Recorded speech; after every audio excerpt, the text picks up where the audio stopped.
Last day of campaigning today for assembly elections in Delhi. Now, a lot has been written about here on the squirrels.in. We've gotten all top psephologists. We've spoken to a whole range of people, citizens, people like you and me on the roads to give you a clear sense of what is really expected. The story of this Delhi Assembly elections can be understood by a set of very clearly defined numbers. Now, these numbers are not psephological numbers. I'm not talking of an opinion poll or an exit poll. I'm talking of numbers on the basis of which the previous two editions of Delhi Assembly elections have really happened. Let us put these numbers up on the screens for you. Why is it that the popular buzz which you will find in living room conversations in the national capital or anywhere else is always about the fact that the Aam Aadmi Party may be down, but it's not out? Well, here's the real reason why. The Aam Aadmi Party is perceived to be down, but at the same time, perceptionally, is also not being considered to be completely out of the race. Let's tell you what had happened in 2020, in the last assembly elections in Delhi. In absolute numbers, the Aam Aadmi Party had polled 49,74,592 votes. 49,74,592 votes. The BJP, in comparison, in the last assembly elections, had polled 35,75,529 votes. If you look at these two numbers in percentile terms, you will say that the Aam Aadmi Party got as much as 53.57% votes, whereas the BJP got as much as 38.51% vote. If you look at it purely through those percentage numbers, you may feel that it was such a decisive victory for the Aam Aadmi Party. But break it down in pure numbers, which were polled by the two parties. Look at what the Congress had got. The Congress in the 2020 Delhi Assembly elections polled 3,95,958 votes. The reason why this set of three numbers becomes very, very important is because for anything now to go against the Aam Aadmi Party, you basically have to wipe out a deficit of 15 lakh votes.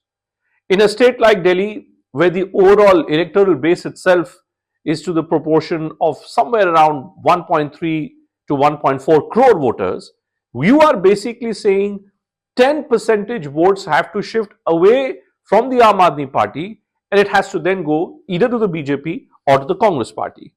If you add the number of votes which were polled by the Congress and the BJP, you are still looking at a gap of 11 lakh votes between the Aam Aadmi Party and this combination of BJP and Congress. Now, this is not to suggest that the BJP and Congress are coming together in this round of assembly elections in Delhi, but it tells you just how high the delta is. If I take you back one election more, in 2015, there the story was even more interesting. The Aam Aadmi Party in 2015 had got more seats but less votes. The Aam Aadmi Party in 2020 got less seats but more votes. How does that happen? The BJP in 2015 got 28,90,485 votes, which means that in comparison to 2020, the BJP had polled roughly 7 lakh votes lesser. Or in other words, the BJP had increased its performance in the 2020 assembly elections by a proportion of roughly 7 lakhs. The Congress Party between 15 and 20 ended up losing almost half of its votes.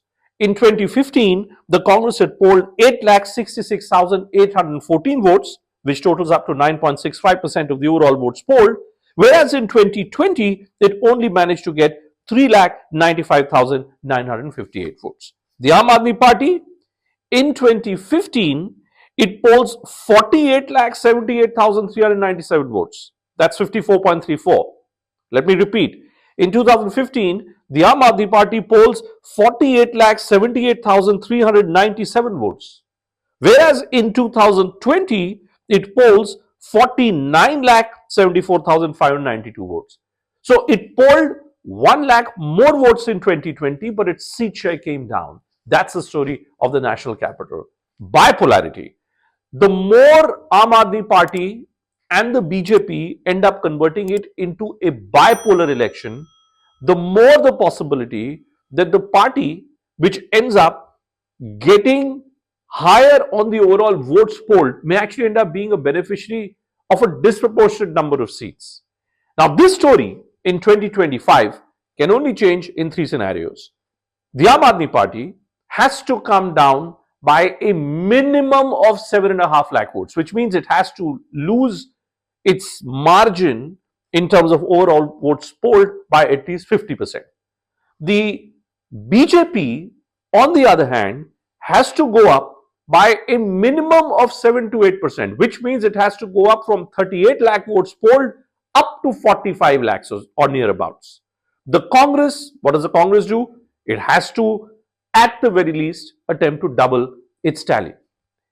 If and only if one of these three scenarios happen, only then is the Aam Aadmi Party in danger of losing this election. That's why we've been arguing on the squirrels.in that this Delhi Assembly election is almost like a clash which is taking place between two cities. There is the rural, the poor, the semi-urban parts of Delhi which seem to be rooting for the Aam Aadmi Party, and then there are the middle classes, the well-heeled, the upper sections of society as far as the economic divide is concerned, who are completely distraught supposedly with the AAP and therefore are looking towards the BJP. 15 lakh votes was the margin of the Aam Aadmi Party last time.